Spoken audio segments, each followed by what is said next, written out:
정치권 관심 뉴스 짚어보는 포커스 나이트 시간입니다. 오늘은 신현영 전 민주당 의원, 홍석준 전 국민의힘 의원 나오셨습니다. 두 분 어서 오십시오. 안녕하십니까. 네.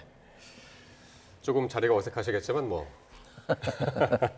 자, 더불어민주당 주도로 국회를 통과한 이른바 3대 특검법이 오늘 국무회의를 거쳐서 공포가 됐습니다. 여야는 상반된 반응을 내놨는데요. 관련 발언들부터 들어보시겠습니다. 이재명 대통령은 전 정부에서 이미 여러 차례 거부권이 행사된 특검법이라는 점에서 현재 내각 구성원들의 의견을 충분히 수렴해 심의를 거쳤으며 이에 의결에 이르렀습니다. 이재명 대통령은 헌정 수호와 민주주의 회복에 대한 국민적인 열명이 특검법 의결 및 공포 과정에 담겨 있음을 강조하고 특검을 통해 진상과 진실이 투명하게 규명되기를 희망한다고 밝혔습니다. 시간이 갈수록 내란의 증거들이 인멸되고 있습니다. 또한 김건희 명태균 게이트의 수많은 국정농단 의혹과 해병대원 순직 사건의 진실도 하루빨리 규명해야 합니다. 어제의 범죄를 벌하지 않으면 내일의 범죄에 용기를 주게 될 뿐입니다. 민주당은 3대 특검을 통해 대한민국의 정상화를 이루어내겠습니다. 검찰을 통해서 수사를 다 할 수 있고 지금 내란 그 특검 같은 경우도 이미 윤석열 대통령에 대한 재판까지 진행되고 있는 상황이거든요. 이재명 대통령 전에 야당일 때 특검은 최소한의 명분이 있었다고도 생각하는데 이 수백억의 예산을 낭비하게 됩니다. 그리고 정쟁을 심화시킬 수 있습니다. 정쟁에 함몰되는 대통령은 성공하기 어렵다. 네, 내란 특검법, 김건희 여사 특검법, 최상병 특검법 이 3대 특검법이 오늘 오전에 국무회의에서 의결이 됐고 관복 해제 그리고 공포까지 그야말로 오늘 상당히 이제 속전속결로 이루어졌습니다. 네, 국민들이 봤을 때는 상당히 속 시원하시지 않을까. 왜냐하면 지난 3년간 윤석열 대통령의 거부권으로 막혔던 많은 특검법들이 이제는 빠르게 진행될 수 있다는 기대감이 있을 거라고 생각합니다. 이재명 대통령을 뽑은 많은 분들이 내란에 대한 빠른 정시, 진상 규명을 원하신 만큼 그런 면에서 아까 박수민 의원님이 정쟁이라고 얘기했지만 사실은 해야 될 일을 하지 않는 정부가 오히려 더 위험하다. 그래서 해야 될 일을 1년차에 빠르게 정리하고 대한민국의 내란, 비상계엄 이런 과오에 대해서는 처벌받을 사람들 진상 규명 지금도 많이 늦었죠. 그런 면에서는 특검을 통해서 이제는 소명할 필요가 있다라고 생각을 합니다. 그러니까 지금 뭐 화면으로 나오고 있습니다만 내란 특검법 수사 대상이 지금 이제 5가지가 나오고 있는데 총 11건이죠. 총 11건이고 김건희 여사 특검법은 김건희 여사하고 이제 명태균, 건진법사 관련 뭐 국정농단, 또 불법 선거 개입 사건 등 해서 총 16건이 되겠고요.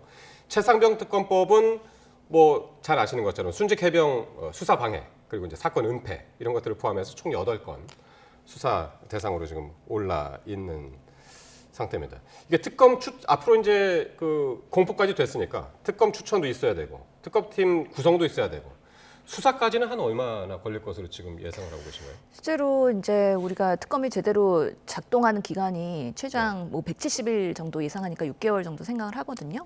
근데 이제 출범하는 데까지 준비하는 데 있어서 우선은 특별 검사를 임명을 해야 됩니다. 그렇기 때문에 어떤 검사에게 이런 특검으로서의 주도권을 줄 것인지에 대한 물색이 벌써 시작이 됐을 거라고 생각을 특검 하고요. 임명까지가 한 최대 열흘이더라고요. 예, 11일에서 12일이기 때문에요. 네. 특검에 따라서 좀 다르긴 한데 예. 그러면서 10일 정도가 걸릴 거고요. 네. 그리고 또 준비 기간이 필요할 거기 때문에 그러다 보면은 빠르게 준비를 해도 올 6월 말이나 아니면은 7월 초까지 가지 않을까라는 생각이 들고요. 네. 아마 3가지를 동시에 시작하기는 어려울 것 같고 각자 준비되는 대로 속도감 있게 진행될 텐데 그래도 사안에서 가장 중요한 내란 특검법에 대해서 네. 먼저 우선순위 가지고 하지 않을까 싶고요. 특히나 김건희 특검법은 그동안 드러나지 않은 많은 진실들이 새로운 것들이 많이 드러날 것이기 때문에 네.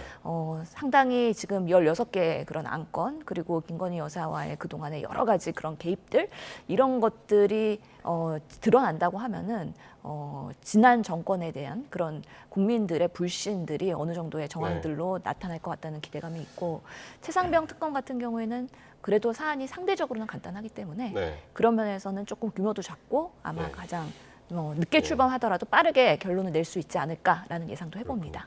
어쨌든 이번 법안이 이재명 정부 들어서 이제 1호 법안인데 이제 3대 특검 모두가 이제 윤석열 전 대통령 부부를 겨냥하고 있어서 일각에서는 문재인 정부 때의 적폐청산 시즌 2가 아니냐, 정치 보복이 아니냐 이런 시선도 있긴 합니다. 네, 그렇습니다. 이제 이재명 대통령이 후보 시절에 정치 보복은 없다. 뭐 내란 종식은 있지만 뭐 정치 보복이 없다고 했음에도 불구하고 이제 본격적인 우파 보수 진영에 대한 어떤 정치 보복에 신호탄을 쏘아 올렸다 봅니다.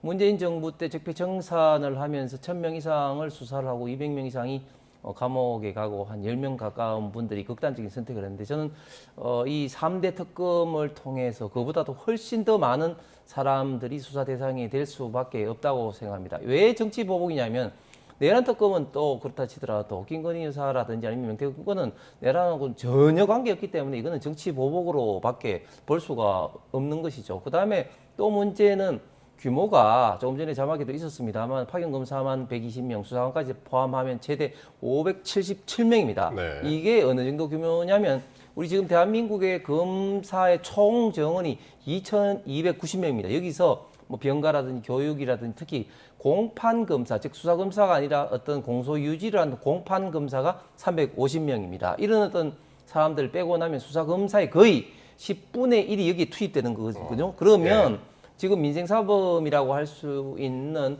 뭐 사기, 절도, 폭행, 뭐 마약 이런 어떤 분야에서 사실상 올 스톱이 될 수밖에 없어서 이런 피해는 고스란히 국민들에게 갈 수밖에 없는 것이죠. 그 다음에 또 문제는 이게 위헌 소지가 다분히 있는 게 조금 전에 앵커께서 몇 가지 말씀했지만 그 이외에도 인지사항들도 전부 다 수사 대상이 될 수 있기 때문에 사실상 무제한의 특검이다 이렇게 비판이 지금 나올 수밖에 없는 것이고 또 민주당과 국민의힘이 이 특검의 추천에 대해서 이제 대법원장 추천한 걸로 합의를 했음에도 불구하고 이 합의를 헌시장처럼 던지고 지금 특검 추천을 민주당과 지금 조국 혁신당으로만 했는데 과거에는 야당 시절엔 그게 이야기가 될 줄은 모르겠지만 그러나 추천도 민주당과 조국 혁신당하고 임명도 또 이재명 대통령이 한다면 이게 무슨 어떤 이야기가 되느냐 하기 때문에 어떤 위헌 소지도 많고 또 권한 남용과 그리고 정치 보복이 크게 될 수밖에 없는 이런 어떤 상황이라서 이재명 대통령 1호 법안으로서는 저는 참으로 참 부적절하다고 생각합니다. 실제로 뭐 여러 가지 반론을 할 수 있을 것 같긴 한데요. 적폐청산이라는 거는 한 사람을 타겟팅해서 그 사람을 탈탈 털고 몇백 번씩 압수수색하면서 정말 묻어있는 먼지라도 털어내는 게 적폐청산으로서의 타겟팅하는 나쁜 그런 보복 정치라고 보는 것이고 그렇다면은 내란에 대해서 지금 상당히 많은 부분들이 여전히 진상 규명이 되고 있지 않고 사실은 근거나 여러 가지 정황들이 은폐된 상황에서 지금 재판만 하고 있는 상황을 어떻게 우리 국민들이 인내할 것이냐. 그러면서 빠르게 오히려 규명이 되고 책임질 사람은 같이 책임져야 된다는 생각이 들고요. 특히 이재명 대표 시절 재판 5개 하지 않았습니까? 뭐 몇 가지 그런 조사와 수사를 받으면서 동원된 검찰만 해도 검사가 150명이라고 합니다. 그래서 한 사람을 해서 이렇게 타겟팅해갖고 150명의 검사들이 그렇게 동원이 됐음에도 불구하고 아무런 결과가 나오지 않았는데 지금의 수사 검사 합쳐가지고 지금 120명 동원된다는 거에 대해서 민생 사범들이 뭔가 수사가 지연된다라고 우려하는 거는 과잉 우려라고 저는 생각을 합니다. 그리고 아마 그 내란에 연루된 국민의힘의 의원들 그리고 김건희 여사의 여러 가지 국정과 그런 당무 개입에 있어서 연결된 의원들이 이런 수사에 있어서의 타겟팅이 될 수 있는 불안이 있기 때문에 국민의힘의 입장에서는 어쩔 수 없이 정쟁용이다, 돈 낭비다, 굳이 이렇게 할 필요 있냐라고 비판을 할 수밖에 없는 것으로 국민들은 이해할 거라고 생각합니다. 어쨌든 여러 가지 우려 속에서 이제 3특검이 공포가 된 상황이기 때문에 앞으로 스케줄대로 이제 계획대로 이제 흘러갈 텐데 그 과정에서 한번 지켜보도록 하죠. 네. 자, 어제 공직선거법 사건에 이어서 오늘 이재명 대통령의 형사재판이 또 연기가 됐습니다. 이 서울중앙지법이 오는 24일로 예정됐던 대장동 사건 공판기일을 연기를 했습니다. 오늘 중앙지법도 어제 서울고법하고 마찬가지로 헌법 84조를 적용했다 이렇게 이야기를 했습니다. 예, 참으로 참 걱정스러운 게 이재명 정권이 출범하면서 그 전에 이제 민주당이 조희대 대법원장이라든지 지기현 판사에 대한 협박 압박이 지금 현재 법원 전체적으로 지금 통해서 법관들이 지금 미리 굴복하고 있는 이런 어떤 것 때문에 사실 우리 대한민국의 법치주의가 굉장히 위태롭다. 법치가 사실상 지금 종언을 구하는 거 아니냐 이렇게 많은 국민들이 지금 걱정을 하고 있습니다. 헌법 84조에 재직 중에 대통령이 불소추 특권을 주는 것은 명백하게 대통령이 국정 수행을 원활함을 위해서 직무 집행을 함에 있어서 어떤 문제가 생길 때는 소추하지 않는다는 그런 어떤 의미입니다. 이것이 이미 94년도 헌법 판례가 있습니다. 직무상 어떤 범위 내에서 어떤 국한된다는 헌법재판소 이미 판례가 있고 또 68조 2항에 어떤 조항이 있냐면 대통령 당선자 등이 고리 혹은 재판 기타의 사유로 자격 상실이 된 경우에는 60일 이내에 재선거를 한다는 규정이 있습니다. 그것은 곧 재판으로 인해서 대통령이 자격 상실이 된다는 명백한 헌법상의 규정이 있는 겁니다. 이름에도 불구하고 헌법 84조를 운운하면서 이재명 대통령에 대한 재판 연기를 한 것은 우리 대한민국의 가장 중요한 법의 평등, 모든 국민은 법평등이라는 이런 어떤 대원칙을 정면으로 위배한 것뿐만 아니라 이재명 어떤 대통령과 민주당에게 굴복하는 어떤 그런 것에 저는 어떤 불과하고 이런 어떤 것들로 인해서 정말 우리 대한민국이 지금까지 쌓아왔던 많은 어떤 법치의 어떤 훌륭한 원칙들이 전부 다 지금 이제 부정이 될 수밖에 없는 그런 어떤 우려가 됩니다. 알겠습니다. 그러니까 헌법 84조에 대한 해석에 분분하기 때문에 개별 재판부가 여기에 대한 해석을 내려야 되는 그런 상황이었고 어쨌든 어제 서울고법회에서 오늘 서울중앙지법도 헌법 84조에 의해서 이거를 연기한다 이렇게 결정을 했단 말이죠. 네. 앞으로 이제 그 이재명 대통령 관련된 형사 사건이 이제 3개가 더 남았는데 이건 어떻게? 아무래도 예상하십니까? 사법부의 판단은 일관성 있게 진행될 것으로 예상되기 때문에 나머지 재판들도 추후 기일을 잡는 걸로 연기될 것으로 보입니다. 네. 많은 언론에서도 이미 이재명 대통령의 사법 리스크는 사실상 끝났다. 또는 현직 대통령의 재판 중단은 불가피하다라고 보수 언론에서도 평가를 하고 있거든요. 특히나 이 사법부가 84조를 근거로 삼아갖고 이렇게 판결을 한 이유는 실제로 더 이상의 헌법 84조에 대한 그런 논란 그리고 여러 가지 각자 아전 인수격 해석을 하지 말라라는 면에서 선도적으로 사실 어제도 발표를 한 게 아닌가 싶고요. 특히 대한민국 국민으로서 대통령이 재판을 받으러 일주일에 한두 번씩 계속 사법부로 왔다 갔다 하는 모습을 보는 것을 원하지는 않을 겁니다. 국정의 안정적인 운영, 그리고 그 시간에 오히려 대한민국의 발전, 민생, 경제 이런 부분을 더 살피라고 얘기할 것이고요. 네. 특히 의원님께서 말씀하신 그 94년도의 헌재 결정에서도 국가의 원수로서 외국에 대하여 국가를 대표하는 지위에 있는 대통령이라는 특수성, 그것 때문에 직책을 원활히 수행을 보장하고 그 권위를 확보해서 국가의 체면과 권위를 유지하는 것, 그런 것들 때문에 이런 재직 중에 형사상 특권을 부여하고 있다라고 설명하고 있기 때문에 5년 동안 충분히 국가를 위해서 봉사할 수 있는 그런 안정성을 보장한다는 의미에서는 저는 응당히 해야 될 판결을 내린 것이다라고 생각을 합니다. 예. 자, 이런 가운데 오늘 민주당이요. 당초는 그러니까 모레 본회의에서 통과시키려고 했던 형사소송법 개정안 처리를 연기를 했습니다. 현직 대통령의 형사재판을 중지하는 내용을 담고 있는 그런 법안인데 여야의 목소리 한번 들어보시겠습니다. 새 지도부에서 스크린을 한 번 더 해보는 것으로 조율이 필요하다고 판단하면은 시간이 좀 걸릴 것이고. 대통령이 되었다고 해서 죄가 사라지지 않습니다. 재판을 멈춘다고 해서 죄가 없어지지도 않습니다. 그러니까 어제 전해드릴 때만 하더라도 민주당이 이 재판이 연기된 것과는 별개로 형사소송법 개정안을 모레 목요일에 통과시키겠다라는 의지가 상당히 강했었단 말이에요. 근데 이거를 아예 이제 본회의를 오늘 열지 않기로 한 거 아니에요, 목요일 날? 그렇죠. 예. 그래서 왜 이렇게 갑자기 입장이 바뀌었을까요? 내부에서의 여러 가지 그런 분분한 의견들이 있었을 거고요. 무리해서 추진하지 말자라는 또 판단도 있었을 거라고 예상을 합니다. 네. 실제로 원내대표가 새롭게 선출되는 게 13일이기 때문에 이제는 새로운 그 원내대표단의 수행 과제로서 넘어간 부분도 있을 뿐만 아니라 네. 지금 재판 5개 중에서 재판부가 각자의 유권 해석을 내리고 있는데 아마 재판부의 그런 판단에 있어서의 좀 시간을 더 주자. 라는 의미도 해석이 되고 있고요. 특히나 대통령실에서도 여러 가지 오늘도 시진핑 주석과 통화하고 여러 가지 G7 준비도 해야 되고 민생 경제를 위해서 뭐 라면값을 챙기거나 아니면 자살률을 챙기거나 이런 대통령의 하루하루의 그런 총각을 다투는 행보들의 긍정적인 부분을 부각하기에도 부족한데 또 형사소송법을 무리하게 추진함으로 인해서 여야가 국회에서 싸움을 하는 그런 부분에 있어서의 오히려 우선순위의 조정이 있지 않았을까.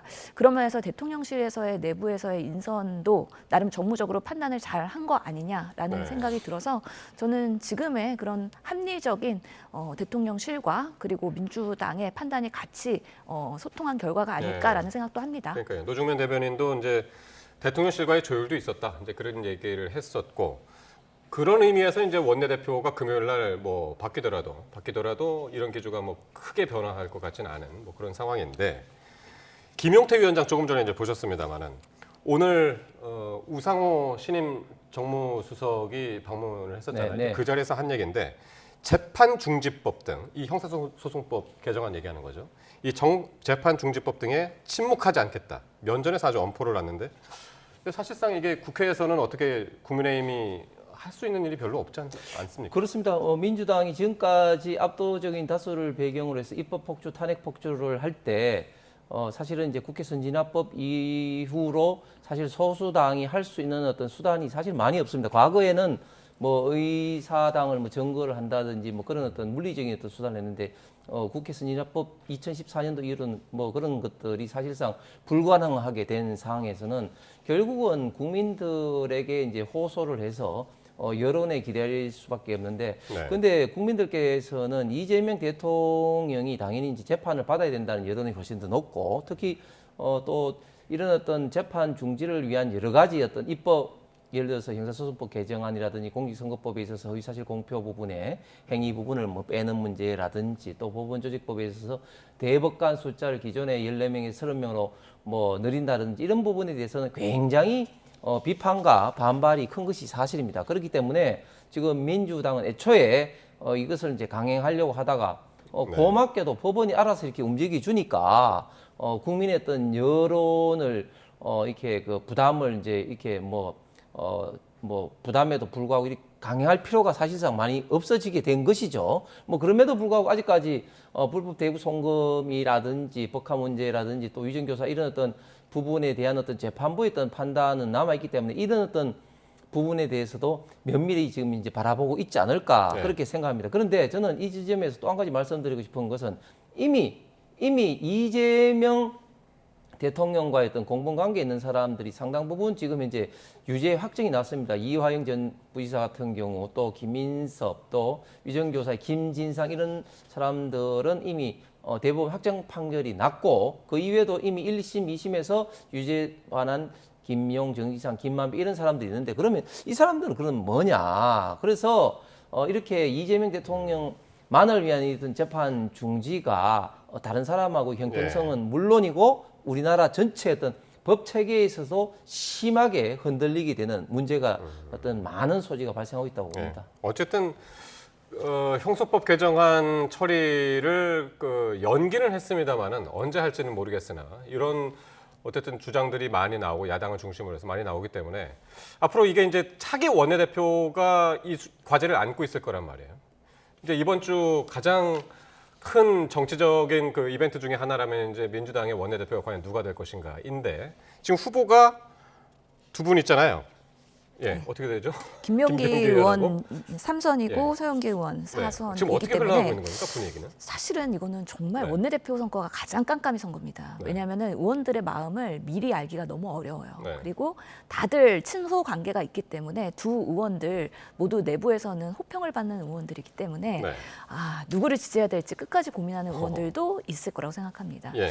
그래서 결과를 예측하기는 지금 매우 어려운 상황이다. 하지만 본인들은 또 이제 친명 마케팅을 하면서 또 지지자들에게 환심을 사야 되는 또 20%의 지분이 있거든요. 그렇기 때문에 예전에는 무조건 이제 현역 의원들의 투표만을 그러니까요. 100%를 수용했다가 이제부터는 변경이 되어서 의원들 80% 그리고 권리당원 20%가 포함이 되기 때문에 예. 이런 부분에 있어서 누가 이재명 대통령과 국정 수행에 있어서의 손발을 잘 맞출 수 있는 원내 지도부일 것이냐 이런 부분에서의 어필이 상당히 중요한 포인트가 되겠죠. 예. 그러니까 당심이 굉장히 중요해진 거잖아요. 예, 권리당원 20%. 그러니까 근데 그 당심이 어디로 가 있느냐를 알기 위해서는 당심은 곧 명심에 따라서 또 움직이는 것이기 때문에 명심이 그럼 어디로 가느냐 이게 또 이제 변수란 말이에요. 네. 예. 뭐 일단 그 광의로 봤을 때는 두 사람 다 이제 친명은 이제 친명인데 조금은 색깔은 다르죠. 이제 선교 의원 같은 경우는 뭐 상임위원장을 중심으로 해서 본인의 어떤 그런 포지션을 구축을 하고 계신 의원이고 김병기 의원은 그에 반해서 상임위원장도 한 적은 없지만 그러나 지난번 22대 총선에서 공천이라든지 이런 걸 통해서 당내 어떤 의원들과의 어떤 친밀 관계는 굉장히 또 강점이 있는 것으로 지금 알려지고 있습니다. 사실 원내대표 선거가 조금 전에 우리 시인님 말씀하신 것처럼 굉장히 예측하기 힘든 게 유권자에 해당되는 그 현역 의원들이 굉장히 질이 안 좋은 유권자입니다. 왜냐하면은 예측을 할 수가 없어요. 그런데 최근에 오늘이죠. 오늘 또 핵폭탄 뉴스가 나온 게 모 방송에서 김병기 의원 이제 사모님이 아들 국정원 이제 취업 청탁을 하기 위해서 이전에 국정원 기조실장에게 이제 했다. 그 취업 청탁 뉴스가 이제 보도가 났습니다. 예. 이런 것들이 저는 이번 원내대표 선거에 있어서도 아주 핵폭탄으로 새롭게 좀 작용하는 것 같습니다.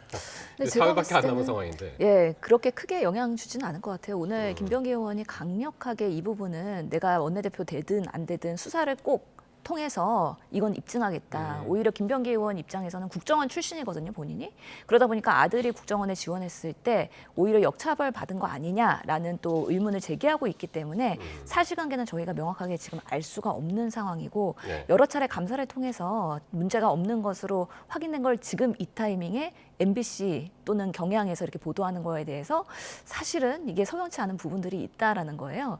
그렇기 때문에 의원들은 이런 부분에 있어서 흔들릴 분들은 아니라고 생각이 들고요. 오히려 지금 포스터에서도 보면 김병기 의원님은 이재명 대통령이랑 손잡은 걸로 해서 내가 조금 더 친하다. 라는 거를 어필하는 포스터를 더 보인 것 같아요. 그래서 아마 우리 지지자들이나 아니면 의원님들은 정말 그 두 분의 앞으로의 새 원내 대표로서의 리더십을 평가하면서 지지를 판단할 것이다 저는 생각합니다. 예.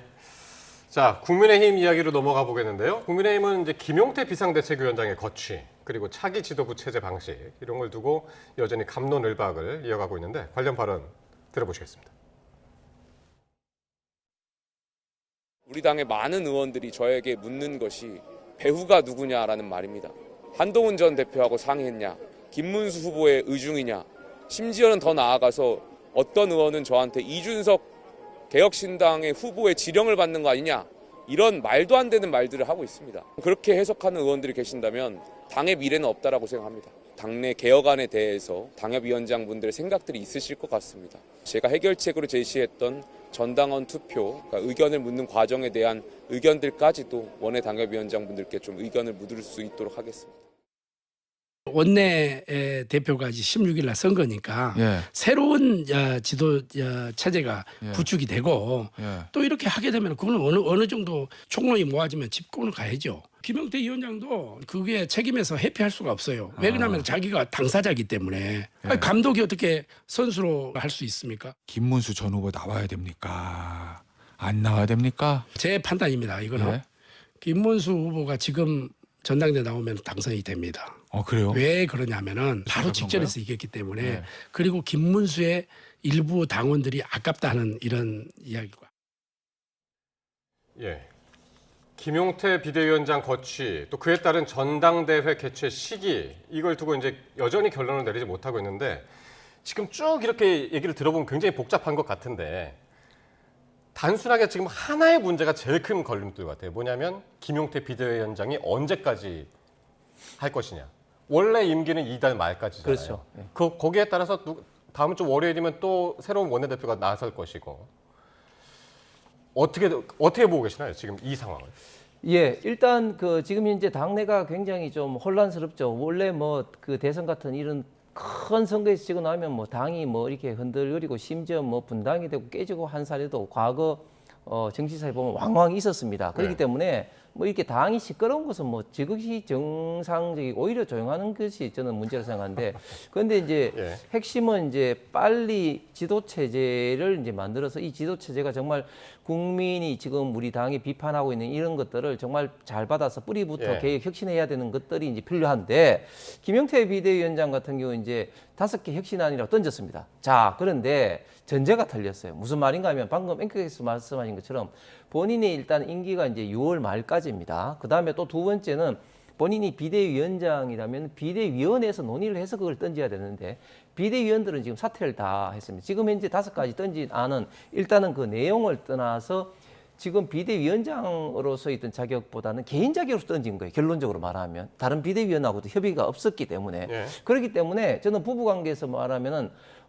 남편이 막 그 술 마시고 와가지고 막 우리 가정이 이렇게 돼야 된다. 말은 좋게 아무리 하더라도 그 상황과 그 태도가 틀렸단 말이죠. 그래서 그 남편이 김용태 위원장. 아니 그러니까 예를 들면 이제 그런 어떤 형식이 되는 것이죠. 술은 안 그래서 마셨는데. 김용태 비대위원장이 저는 5가지 안은 정말 중심으로 던졌다고 생각합니다. 네. 그런데 지금 현재 전제가 본인이 했던 임기 그리고 그 과정상에 했던 문제가 분명히 있다. 네. 그런데 본인은 이제 이것을 이제 돌파하기 위해서 전당원 투표를 붙이자 이렇게 제안을 하고 있는데 비대위원장의 임기를 만약에 조정을 하기 위해서는 지금 현재 당원 당규상 이제 상임 전국 회의를 통해서 여부를 결정해야 되는 겁니다. 네. 그래서 명백하게 규정을 어긋난 제안을 자꾸 비대위원장이 해서는 곤란하다. 네. 그래서 일단 이렇게 혼란스러울수록 모든 기득권을 내려놓고 원칙과 과정에 이런 어떤 절차를 지키면서 해나가야 된다고 봅니다. 그러니까 전당대회가 7월이냐 8월이냐 아니면 9월 초냐 아니면 뭐 연말이냐 이것도 중요한데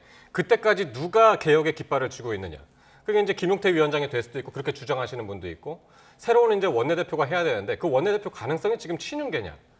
그 가능성도 있고 그럼 그 사람이 새로운 비대위원장을 이제 선출할 수도 있는 권한을 갖고 있고 그 비대위원장이 계속해서 이제 본인이 겸직을 할 수도 있고 이런 상황이기 때문에 지금 이 문제가 제일 중요한 것 같거든요. 김용태 네. 비대위원장이. 지금 그래서 그렇지. 국민의힘에서의 그 당내에서의 권력의 교통 정리가 안 되고 혼잡하다 보니까 원래 시끌시끌한 게 정상이라고 하긴 하지만 선거에 패배했으면 사실 변화 쇄신의 목소리가 나오면서 진실된 반성과 사과 이런 것들과 함께 같이 복작복작한 게 정상입니다. 근데 그런 모습들이 전혀 없이 언제나 아쉬워가지고 가장 젊은 정치인인 김용태 의원을 비대위원장으로 내세우더니 이제는 빨리 내려오라고 하는 게 정말 저는 국민의힘의 의원들이 참 야속하다고 보고요. 특히나 국민의힘에서 비대위원장 하는 거는 정말 험한 직업이다. 라는 생각이 들 정도로 지금은 김용태 의원이 상당히 측은지심이 느껴지는 상황이거든요. 네. 저는 6월 30일까지의 그 임기이기 때문에 지금 20일 정도 남았다고 하는데 사심 없이 지금 당을 위해서 본인이 헌신하고 있는 거라고 생각을 합니다. 그런 면에서 김용태 비대위원장을 응원하고요. 지금 이런 과정을 통해서 결국에는 윤석열 전 대통령과의 그런 탄핵의 강을 건너야 되고 그거와의 절연을 하고 그런 방식으로의 전당대회가 되든 원내대표 선출 방식이 되든 돼야지 네. 국민들께서도 이제 국민의힘이 조금 더 건강한 보수로 거듭나려고 하는구나라고 한 번 더 바라봐 주실 텐데 그런 모습들이 전혀 없다라는 면에서 상당히 안타깝고요. 많은 분들이 얘기하세요. 윤석열 대통령과 가장 멀리 있는 분이 이번에 리더십을 가지고서는 당을 쇄신해야 된다. 그런 면에서는 저도 국민의힘 야당이 잘 될 수 있도록 마음속으로는 응원하겠습니다. 자, 어쨌든 내일 한번 의총을 다시 한다고 하니까요. 네. 근데 서울 고법 앞에서 이제 모여서 한다고 하니까요. 어떻게 또 어떤 이야기들이 나올지 한번 지켜보도록 하겠습니다. 지금까지 신현영 전 의원, 홍석준 전 의원과 함께했습니다. 두 분 고맙습니다.